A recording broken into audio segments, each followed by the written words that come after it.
한 주간 평안하셨습니까? 네, 저는 지난주 경기도 곤지암에 있는 소망수양관에서 열린 2026년 목회와 설교를 준비하는 담임 목사 파레시아 포럼에 참석하였습니다. 이 파레시아는 담대하게 말하다는 헬라어입니다. 누가는 사도행전 28장에서 이 바울의 마지막 모습을 기록하면서 이 파레시아, 담대하게 말하다 하는 단어를 사용하였습니다. 바울은 사형수의 신분이었지만 그의 셋집에서 마지막 사역을 담대하게 말하고 또 거침없이 하나님 나라를 선포하였습니다. 그래서 이런 마음으로 담대하게 목회하자는 취지로 파레시아 포럼을 정한 것 같습니다. 한 해의 끝자락에 다가오고 있습니다. 한 해의 끝자락에 서서 새해를 맞이한다고 하는 것은 기쁨과 희망으로 가득한 일이지만 요즘처럼 변화가 심하고 또 앞날을 예측할 수 없는 상황에서는 한편으로 두렵고 부담스러운 일이기도 합니다. 새해가 두렵게 느껴질 때가 있습니다. 목회자도 마찬가지인 것 같습니다. 한 해의 사역을 잘 마무리하고 새해를 준비하는 것은 인간적으로 바라보게 되면 두려움이 생깁니다. 만일 내가 한 해 동안 열심히 사역해서 좋은 결실을 맺었다고 한다면 새로운 희망과 소망을 가지고서 시작할 수 있지만 그렇지 못하고 열심히 노력하였지만은 내가 기대한 결과를 얻지 못했을 때에는 오히려 새해가 무겁고 부담스럽게 느껴질 수도 있습니다. 그러나 그럼에도 불구하고 우리는 담대하게 이 파레시아의 믿음으로 새해를 바라보고 맞이할 수 있습니다. 그것은 우리의 힘과 능력이 대단해서가 아니라 하나님께서 우리와 함께 하시고 우리의 발걸음을 인도하시기 때문인 줄 믿습니다. 이 믿음을 붙들고 있을 때, 이 믿음이 우리 안에 살아있으면 우리는 어떤 상황에서도 이 파레시아, 담대하게 소망을 품고 앞으로 나아갈 수 있는 줄 믿습니다. 이번 파레시아 포럼에서 여러 목회자들과 함께 새해 고민해 볼 같이 기도할 여러 가지 주제를 다루겠는데 그 중에 한 가지는 바로 AI, 인공지능이었습니다. 또 새해를 예측하는 한국교회 트렌드 2026에서도 한국교회가 이 인공지능, AI에 주목해야 된다 강조하고 있습니다. 이번 포럼에서 인공지능 특강을 진행하였던 소망교회 조성실 목사님은 인공지능을 목회에 접목하는 전문가입니다. 근데 이분이 인공지능을 아주 재미있게 비유하였습니다. 인공지능은 무엇인가? 우린 잘 모르기 때문에 두려워하는 마음이 참 생기고 거리를 두려고 하지만은 이 조성실 목사님이 인공지능을 이렇게 비유하였습니다. 인공지능은 부조종사와 같다. 우리가 조종사로 간다면 우리를 도와줄 수 있는 부조종사, 코파일럿이라고 이렇게 비유하였습니다. 우린 지금 인공지능 시대를 살아가고 있습니다. 막 시작하였는데 우리가 이것을 활용하게 되면 우리의 삶과 교회와 가정 가운데 또 큰 은혜가 있을 겁니다. 또 우리가 전하는 복음도 아주 힘있게 효율적으로 잘 전하게 될 수 있다고 강조하였습니다.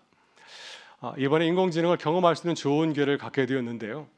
포럼 가운데서 1시간 반 동안 목사님들이 이제 조별로 모여서 성경 본문을 가지고 연구하며 설교를 준비하는 시간이 있었습니다. 한 목사님이 우리가 인공지능에 대해서 공부를 했는데 그럼 한번 적용해 보자 해서 이 성경 공부한 것을 녹음을 하였습니다. 그리고 이 노트북 LM이라고 하는 그 앱에 이렇게를 활용해 보았습니다. 그랬더니 우리가 1시간 반 동안 대화 내용을 아주 짧게 요약해 주었고요. 영상도 만들어 주었습니다. 또 이 주제에 맞게 노래도 만들어 주더라고요. 또 우리가 어떤 대화를 나누는지 차트로 잘 보여주었습니다. 그래서 깜짝 놀랐습니다. 또 수준이 굉장히 높았습니다. 그래서 이 인공지능을 교회 현장에 활용하게 되면 큰 도움이 되겠다 생각이 들었고 또 저희가 이제 비신자에게 복음을 전할 때 많이 어려움이 있는데 이런 인공지능을 이용하게 되면 아주 효과적으로 복음을 전하는 도구가 되지 않을까 하는 확신을 갖게 되었습니다. 그래서 내년에 우리 교회도 이 인공지능을 잘 활용하여서 또 함께 사역하는 기쁨이 함께 할 수 있기를 간절히 소망합니다. 한 분이 아멘 하였습니다. 다들 아직 거리를 두고 계신 것 같아요. 또 이번 모임에서는 최근 아주 핫한 저자인 황인건 대표를 직접 만나서 또 강의도 듣고 대담하는 시간을 가졌습니다. 이번은 오무교회가 온다는 책을 지은 저자인데 이 책이 불과 몇 개월 만에 10만 부 이상이 팔린 베스트셀러입니다.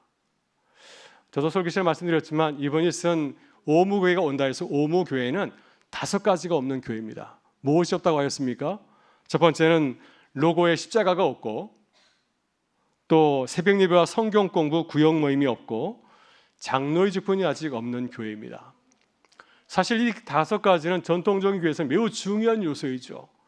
교회의 본질 같은 중요한 요소인데 근데 최근에 생겨난 많은 그런 부흥하는 교회들, 새로운 패러다임의 그 교회에서는 이 5가지가 없다고 하는 것이고요. 더욱 중요한 것은 많은 젊은 세대의 젊은이들이 이런 교회를 즐겨 찾고 있다고 하는 사실입니다. 황인관 대표가 이 오무교회가 온다는 책을 쓴 동기가 아주 인상적이었습니다. 이분은 교회 컨설팅을 하고 있고요. 필그림 하우스를 설계한 분입니다. 또 개인적으로는 향수를 이렇게 제작해서 판매하는 그런 일도 하고 있는데, 향수를 팔다 보니까 주로 누가 올까요? 나이 드신 분들은 젊은 세대가 많이 오는데 그들을 가만히 보니까 온몸에 타투, 문신 있는 친구들이 굉장히 많았습니다. 그래서 그들을 보면서 이런 생각이 들었대요. 이 친구들 교회에 올 수 있을까? 교회 오면 우리 교우들이 따뜻하게 맞이해 줄 수 있을까? 어떻게 하면 이 친구들도 교회에 갈 수 있을까 하는 생각을 하다가, 교회와는 거리가 먼 이 친구들이 찾을 수 있는 교회를 생각하다가 바로 이 책 오무교회가 온다는 책을 쓰게 되었다고 하였습니다. 저는 문신한 친구들의 관심을 가지는 이 저자의 감성, 그 마음이 참 울림이 되었습니다. 사실 교회가 처음 시작되었을 때, 예수님께서 복음을 전하기 시작하셨을 때, 사도행전에서 성령 충만한 교우들이 이제 교회를 세우고 복음을 전하게 되었을 때 누가 찾아왔습니까? 바로 이런 친구들이 찾아왔습니다. 근데 교회가 이들을 따뜻하게 품었을 때 세상이 교회에 관심을 갖게 되었고, 또 많은 사람들이 교회를 찾게 되었다고 하는 것입니다. 그러게 우리 교회도 이 시대의 청년들이 찾아올 수 있는 교회, 교회와는 거리가 먼 친구들이 찾아올 수 있는 교회, 이런 친구를 위해서 교회를 세우는 것, 교회를 열어두는 것이 또한 이 시대를 살아가는 우리 교회의 새로운 사명이 되기를 간절히 소망합니다. 여러분, 우리가 바쁘게 살아가고 있지만은 변한 시대 가운데서도 우리 교회를 어떻게 세워야 될지 함께 고민하고 함께 답을 찾아가면 참 좋겠습니다. 우리 교회가 복음을 보여주고 전하는 교회가 되려면 어떻게 해야 될까요? 조금 전에 얘기했던 그러한 친구들, 교회와는 거리가 먼 그 친구들이 교회에 찾아오기 위해서는 어떻게 해야 될 것인가? 함께 노력하고 기도하고 또 관심을 가지고 실천하게 될 때 우리 교회가 그렇게 열려있는 교회로 거듭나게 될 줄 믿습니다. 이를 위해서 우리 교회가 인공지능도 잘 활용하고요, 또 젊은이들 보면은 인터넷 공간에도 잘 기웃거리면서 기도하면서 시대의 변화에 맞게 또 변해가는 교회가 되기를 간절히 소망합니다. 그래서 우리 교회가 늘 새롭게 변화해서 날마다 새롭게 변화해서 세상에서 활짝 열려있고 복음을 힘있게 증거하는 교회가 될 수 있기를 주의 이름으로 축원합니다. 오늘 함께 나눌 말씀은 가정 예배 주일을 맞아서 함께 나눌 말씀인데요, 오늘 우리 교회가 모든 세대가 이 말씀을 함께 나눕니다. 교회학교 청년팀원들이 이 말씀을 나누기에 오늘 저녁에 이 말씀을 가지고서 함께 말씀을 나누고 또 주님 기뻐하시는 교회가 어떤 교회의 모습일까를 함께 나누면 좋은 시간이 될 것 같습니다. 이제 우리의 시선을 좀 더 멀리 한번 가보면 참 좋겠습니다. 바울이 목회하던 그 시절 고린도 교회를 한번 가보면 참 좋겠습니다. 이 고린도 교회는 바울 사도가 특별히 오랫동안 섬긴 교회죠. 1년 6개월 동안 선교해서 세운 아주 귀한 교회입니다. 당시 고린도는 어떤 지역이었을까요? 우리나라로 치면은 부산과 인천, 군산 같은 항구 도시에 있는 그런 도시였습니다. 상업의 중심지였고 무역의 요충지였습니다. 또 두 항구를 통해서 활발하게 무역이 진행이 되었는데, 항구이다 보니까 여러 민족이 모여 사는 다민족, 다문화 도시이기도 하였습니다. 이 도시는 빈부격차가 격심하였습니다. 무역을 통해서 큰 부를 얻은 사람도 있고 그러지 못한 사람들도 있었습니다. 또 이 도시에는 신전이 있었습니다. 비너스, 아프로디테 신전이 있어서 또한 성적으로 아주 문란한 도시이기도 하였습니다. 또 이것은 로마의 식민지였기 때문에 로마의 시민권자들, 퇴역 군인들이 모여들어서 자연스럽게 계급 사회가 형성된 도시이기도 하였습니다. 고린도 교회는 이러한 도시의 중심부에 자리 잡은 교회였기 때문에 이 고린도 교회는 이 고린도 사이의 축소판 같은 그런 교회였습니다. 이 교회 공동체를 가만히 들여다보게 되면은 브리스길라와 아굴라와 같은 유대인 부부도 있었지만은 아마 대부분은 이방인 성도들이었을 것입니다. 또 가이오와 에라스도처럼 사회적 지위가 높은 부유한 사람도 있었지만은 아마 대부분의 성도들은 어떤 사람들이었을까요? 아마도 신분이 낮은 노예 신분을 갖고 있는 사람들이 전부였을 것입니다. 그 결과 교회 안에도 마찬가지로 어떤 어려움이 있었습니다. 고린도 사회가 가지고 있는 여러 가지 아픔들, 갈등들이 또한 고린도 교회도 여전히 드러나고 있었고요. 우리가 고린도서를 보게 되면 이 고린도 사회가 가지고 있었던 그 문제들이 고린도 교회도 여전히 있는 것을 확인하게 됩니다. 그러나 우리가 반드시 기억해야 할 중요한 것이 있는데, 교회는 세상 속에 존재하기 때문에 세상의 모습을 보여줄 수 있지만, 하지만 교회는 세상을 그대로 닮아가는 것이 아니라 세상과는 전혀 다른 공동체의 모습을 보여줘야 됩니다. 대한공동체의 모습을 보여줍니다. 주님께서 말씀하신 것처럼 교회는 어떤 곳이 되어야 되겠습니까? 세상을 변화시키는, 아름답게 변화시키는 빛과 소금의 역할을 감당해야 되는 것, 바로 그것이 교회의 모습이 아니겠습니까?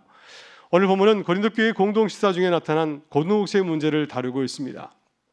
초대교회 공동체는 함께 모여서 예배를 드린 후에 그냥 집으로 돌아간 것이 아니라 함께 식사를 나누었습니다. 함께 식사를 나누며 교제하였습니다. 또 식사를 나눈 후에는 주님께서 당부하신 성만찬을 함께 나누었습니다. 특별히 떡과 포도주를 준비한 것이 아니라 그들이 먹고 남은 떡과 포도주를 가지고서 주님의 죽으심을 기억하는 성만찬을 기념하고 거행하였습니다. 당시 교회 모임 정서는 어떠했을까요? 지금 우리가 예배드리는 것처럼 이런 교회당이 있었던 시절은 아니었고 아마 큰 집을 가지고 있는, 큰 거실이 있는 성도의 집에 모여서 예배를 드렸을 것입니다. 로마 시대 집을 연구한 결과에 따르면은 당시 일반적인 로마 시대의 빌라를 보게 되면은 예배를 드릴 수 있는 공간은 식당과 그리고 앞마당이었습니다. 식당에는 한 9명 정도 앉아서 모일 수 있는 그러한 공간이었고, 앞마당은 이제 집 바뀌겠죠. 이 앞마당에는 한 30명에서 40명 정도가 모여서 앉거나 서서 식사할 수 있는 그런 공간이었습니다. 또 당시는 계급사였기 때문에 누가 집 안에 들어와서 식사하게 되었을까요?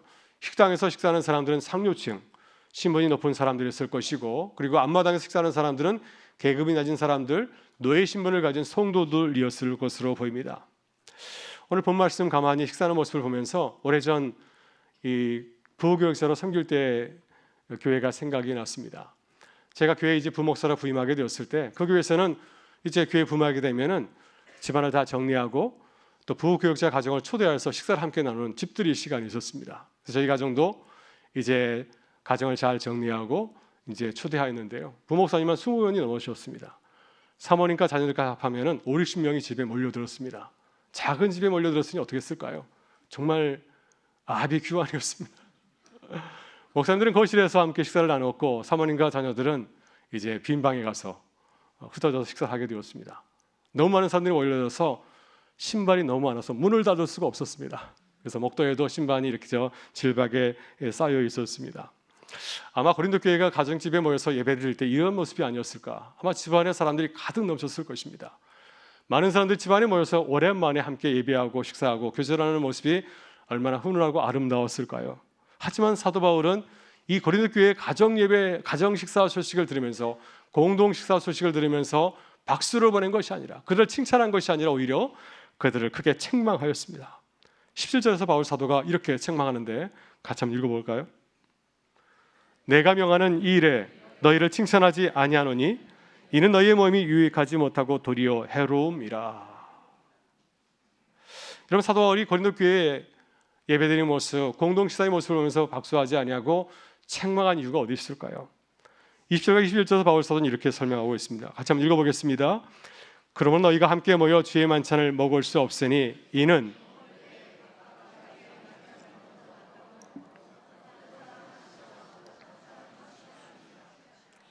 어떤 사람은 배고프고 어떤 사람은 취함이라. 우리 교회는 점심 식사를 할 때 각각 음식을 싸우는 것이 아니라 감사하게도 주방에서 식사를 잘 준비해줘서 함께 같은 식사를 나누죠. 그래서 오늘 얼마나 감사한 일입니까? 오늘 내려가서 식사하실 때 감사합니다, 함께 인사를 나누면 좀 좋겠습니다. 그러나 고린도 교회는 아마 식사를 집주인이 준비할 수도 있지만 가난한 시절이기 때문에 부유한 사람들이 식사를 참 준비해온 것 같습니다. 또 빈곤한 사람들은 식사를 준비하고 싶어도 준비하지 못했을 것입니다. 그래서 부유한 성도들이 가져온 음식을 가지고 함께 공동 식사를 나누게 되었는데 그곳에는 또 나중에 온 사람들은, 또 노예 신분인 사람들은 늦게까지 집에서 일하다가, 주일에서 일하다가 늦은 시간에 빈몸으로 음식을 준비하지 못하고 오게 되었을 것입니다. 만약 모든 성도가 함께 모일 때까지 기다리다가 함께 식사를 나눴다고 한다면 아무런 문제가 없었을 것입니다. 기쁜 시간이 되었겠죠. 하지만 문제는 고린도 교회 성도들이 각자 준비해온 음식, 함께 가져온 음식을 그들만 먹었다는 사실입니다. 함께 모여서 함께 나누지 못하고 가져온 대로 이렇게 남을 배려하지 못하고 그 음식을 먹었다는 데 있습니다. 그래서 더 큰 문제는 무엇인가요? 음식을 나누지 못한 것도 큰 문제이고, 더 큰 문제는 이 일찍 온 부유한 성도들이 다른 성도를 기다리지 않고 먼저 배불리 먹고 술에 취하기까지 하게 되었습니다. 함께 먹었으면 이런 문제가 생기지 않았을 터인데 먼저 먹고 남을 배려하지 못했기 때문에 어떤 사람은 배부르고 취하는 결과가 나오게 되었고요. 나중에 도착한 사람들은 남은 음식이 없어서 또 배고프고 또 그로 인해서 또 부끄러움을 느껴야 하였습니다. 바울이 고린도 교회 공동식사 모습을 강하게 책망한 이유는 단순히 음식을 나누지 않아서가 아니라 바로 그들은 이 주의 만찬, 공동식사의 의미를 깨닫지 못하고 실천하지 못하였기 때문이었습니다. 예수님께서 성만찬을 지키라고 하신 이유가 무엇일까요? 주님께서 십자가에 설리신 땅 피와 살을 먹고 마심을 통해 주님의 죽음을 기억하고 또 주님께서 이렇게까지 사랑하신 것처럼 서로 사랑을 섬기는 데서 함께 식사를 나누게 하신 것이었습니다. 그래서 27절에서 바울 사도는 성만찬의 의미를 새기면서 어느 누구도 소외되지 아니하고 함께 사랑을 나눌 수 있는 그런 식사를 할 것을 권면하면서 이런 말씀을 우리에게 주고 계십니다. 20절의 말씀을 같이 한번 읽어볼까요? 그러므로 누구든지 주의 떡이나 잔을 합당하지 않게 먹고 마시는 자는 주의 몸과 피에 대하여 죄를 짓는 것이니라. 아멘. 저희 교회도 1년에 4번 성만찬을 진행하면서 항상 이 말씀을 함께 나누지 않습니까?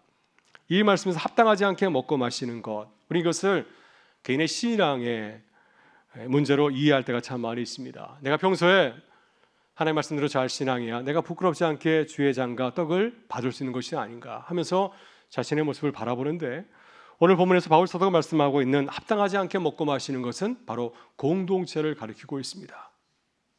공동체 안에서 남을 배려하는 것을 강조하고 있습니다.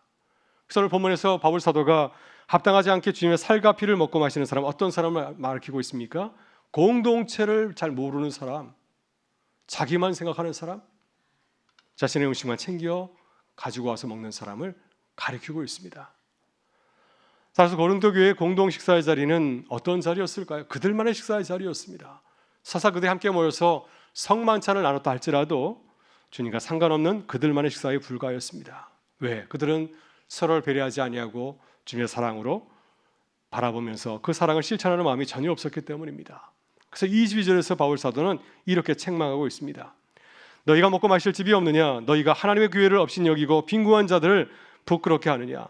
내가 너에게 무슨 말을 하랴? 너희를 칭찬하랴? 이것으로 칭찬하지 않노라. 여러분, 새한글 성경이 이 말씀을 좀 더 쉽게 또 실감 있게 우리에게 전해주고 있는데요, 그 말씀 같이 한번 읽어보도록 하겠습니다. 함께 읽겠습니다. 여러분에게 먹고 마실 집이 없는 게 아니지 않습니까? 아니면 하나님의 교회를 깔보는 겁니까? 가진 것이 없는 사람들을 창피 주는 겁니까? 내가 여러분에게 무슨 말을 해야 하겠습니까? 여러분을 칭찬해야 할까요? 이 일에 대해서는 칭찬할 수 없습니다. 여러분, 식사는 어떤 자리인가요? 단지 배고픔을 면하는 자리인가요? 이 식사의 자리는 함께 사랑을 나누는 자리입니다. 주님의 사랑을 실천하는 자리이기도 합니다. 여러분, 예수님께서 공생의 시간에 하나님의 사랑을 나타내기 위해서 식사자를 매우 중요하게 생각하셨습니다. 예수님께서 식사자리에 누구를 초대하였습니까? 당시 사람들이 손가락질하는 죄인과 세리를 초청하여서 그들과 함께 먹고 마셨습니다. 사람들이 손가락질하는 세리장 삭개오의 집에 들어가서 함께 유하며 식사를 나누지 않았습니까? 또 예수님께서는 부활하신 이후에 자신을 배반했던 제자들, 그들을 찾아가서 디베랴 호숫가에서 아침 식사를 준비하고 그들을 초대하였습니다. 여러분, 이것이 주님께서 당부하신 식사의 모습입니다. 여러분, 성만찬은 주님의 사랑을 기억하면서 서로를 섬기고 세우는, 실천하는 그런 귀한 자리인 줄 믿습니다. 여러분, 사도 바울은 무너진 공동식사를 다시 세우는 아주 좋은 방법을 제시하고 있습니다. 어떻게 하면 함께 식사할 수 있을까? 어떻게 하면 주님께서 말씀하신 성만찬의 그 사랑을 실천하는 뜻깊은 자리를 마련할 수 있을까? 33절 바울은 주님이 명하신 떡과 잔을 나누는 그 공동체, 사랑의 공동체를 세우기 위해서 한 가지 원칙을 강조하고 있는데요, 바로 그것이 오늘 설교의 제목입니다. 서로 기다리라. 제가 여기 살을 좀 붙여서 서로 조금만 기다립시다 이렇게 붙였습니다. 우리 33절의 말씀을 같이 한번 읽어볼까요? 그런즉 내 형제들아, 먹으러 모일 때 서로 기다리라. 아멘. 네, 서로 기다리라. 서로 조금만 기다립시다. 여러분, 사도 바울은 고린도 교회를 사랑의 눈으로 바라보았습니다. 얼마든지 실망하고 포기할 수 있었지만 이 공동체는 안 되겠구나, 포기할 수 있었지만 가능성을 아주 바라봤습니다. 왜냐하면 이 공동체는 참 좋은 장점이 많았습니다. 풍족한 공동체였고 또 성령 연사가 많은 공동체였습니다. 어느 공동체보다도 좋은 공동체를 세울 수 있는 장점을 많이 가진 공동체였습니다. 그러나 현실은 달랐죠. 서로 배려하지 못해서 함께 식사를 하지만은 눈물 짓는 성도가 나오는 그런 일이 벌어지고 있었습니다. 그러니 바울의 마음이 얼마나 안타깝고 답답했을까요? 그래서 바울은 기도합니다. 하나님, 어떻게 이 공동체를 세울 수 있겠습니까? 그러다가 주님의 뜻을 발견하게 됐죠. 이렇게 하면 되겠구나 하면서 그들에게 말씀하였습니다. 조금만 기다리자. 조금만 기다리자. 서로를 생각하며 조금만 기다리자. 여러분, 서로 기다릴 말씀은 잠시 시간을 누출하는 뜻만은 아니지 않습니까?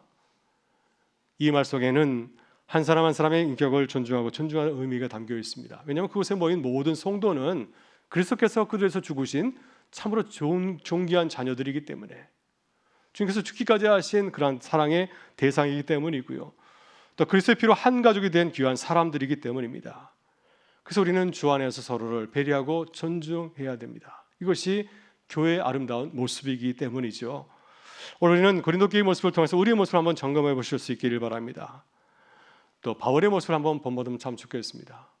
어려운 교회를 다시 세우는 이 바울의 모습을 한번 배우면 참 좋겠습니다. 우리가 두 가지를 함께 나누면 좋겠는데, 먼저 우리는 아무리 작은 문제라도 사랑의 눈으로 바라보아야 됩니다. 오늘 보면 3편에서 살펴본 것처럼 식사자에서 먼저 식사한 것이 무슨 문제가 있겠습니까? 내 음식 가져서 내가 먼저 먹겠다는데 그게 무슨 문제가 될 수 있을까요? 사소한 일로 생각하고 그냥 지나칠 수 있습니다. 그러나 바울은 이것을 가볍게 보지 않았습니다. 먼저 온 성도들이 먼저 식사를 나누는 것은 단지 에티켓의 문제가 아니라 바로 이러한 행위는 공동체를 무너뜨릴 수 있기 때문이죠. 그냥 함께 식사를 나눴는데 그 가운데서 먹지 못한 자들, 그런 사람을 보면서 실족하는 자들에게는, 만약 그런 사람들이 자주 더 등장하게 된다면 공동체는 또 실족하고 넘어질 수 있기 때문입니다. 또 이것은 주님께서 성만찬을 통해 보여주신 사랑의 정신을 깨뜨리는 중대한 죄였기 때문입니다. 그래서 바울은 이 문제를 주님의 시선으로 바라보았습니다. 어떻게 하면 이 공동체를 다시 바르게 세울 수 있을까? 이 사랑의 눈으로 바라보면서 다시 공동체를 다시 그런 마음을 가졌기 때문에 다시 공동체를 바르게 세울 수 있었습니다. 그래서 우리도 바울처럼 우리 공동체, 우리가 함께 섬기는 이 공동체를 이 사랑의 눈으로 바라보는 시선을 가질 수 있기를 바랍니다. 어떤 문제를 발견하게 되었을 때 어찌 완벽할 수 있을까요? 어찌 완전할 수 있겠습니까? 무슨 문제가 보였을 때 그것을 그냥 가볍게 보지 마시고 사랑과 애정으로 함께 바라보면서 해결해 나가면 참 좋겠습니다. 이것이 주님의 사랑이고 또한 바울이 우리에게 보여주시는 교회의 길인 줄 믿습니다. 우리가 주님의 사랑으로 바라보게 될 때 주님께서 우리의 사랑과 애정을 통해서 주님의 교회를 건강하게 세워갈 줄 믿습니다. 다음 우리는 아주 작은 실천에서부터 공동체를 다시 세워가야 됩니다. 오늘 본문을 묵상하면서 바울의 해결책을 보면서 깜짝 놀랐습니다. 그럼 바울은 무슨 거창한 해결책을 제시한 것이 아니었습니다. 아주 작은 실천거리를 내놓지 않았습니까?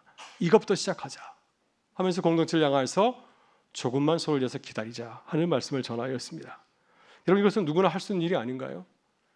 서로 사랑하는 마음이 있다고 한다면, 주님의 사랑을 기억하는 사람이라고 한다면 얼마든지 참고 충분히 참여할 수 있고 또 실천할 수 있는 일이었습니다. 그래서 고린도 교회는 이런 마음을 가지고 시작했기 때문에, 작은 실천에서 시작했기 때문에 다시 이 떡과 잔을 나누는 아름다운 공동체로 거듭나게 되었을 것입니다.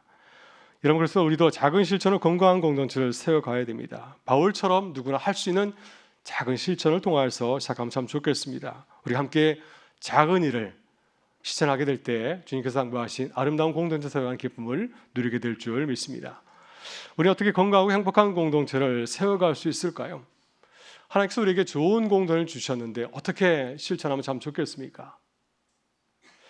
바로 그것은 우리 모든 교우들이 소그룹에 참여해서 함께 모이는 것입니다. 소그룹 공동체를 통해서 우리가 함께 교회를 세울 수 있고 또 그 안에서 우리가 건강한 신앙생활을 할 수 있기 때문입니다. 그래서 우리 교회는 건강한 소그룹을 세우기 위해서 아주 열심히 기도하고 있고 또 노력하고 있습니다. 이상적으로는 주중에 한 번 모이면 참 좋겠지만은 거리가 멀어서 바빠서 모이지 못하시는 참 많이 있습니다. 그렇지만은 주일에는 모든 교우들이 다 나오지 않습니까? 주일에 잠깐 시간을 내서 모인다고 한다면 얼마든지 소그룹 공동체를 세워갈 수 있을 겁니다. 아마 바울 사도 우리에게 오셔서 바울 사도님 어떻게 소그룹을 할 수 있을까요? 하게 되면 이렇게 고민할 것 같습니다. 주일에 올 때 잠깐 시간 내면 속으로 모일 수 있지 않겠느냐 하는 말씀을 우리에게 전해줄 수 있을 것 같습니다. 이것은 얼마든지 실천 가능한 일이기 때문이죠. 특히 우리 교회는 다음 주일 3부 예배 후에 남성 구역의 날로 정하고 5060 세대들이 모이는 시간을 갖고자 합니다. 우리 남성 교우들께서는 다음 주일에 함께 하셔서 소그룹을 세우는 기쁨을 누리시기를 바랍니다. 아멘. 네, 세울 수 있기를 바랍니다. 아멘. 다들 하셨습니다. 네.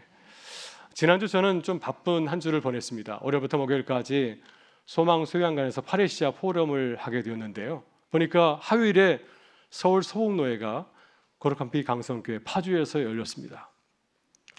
노회를 마치고 식사를 하고 나니 오후 6시였습니다.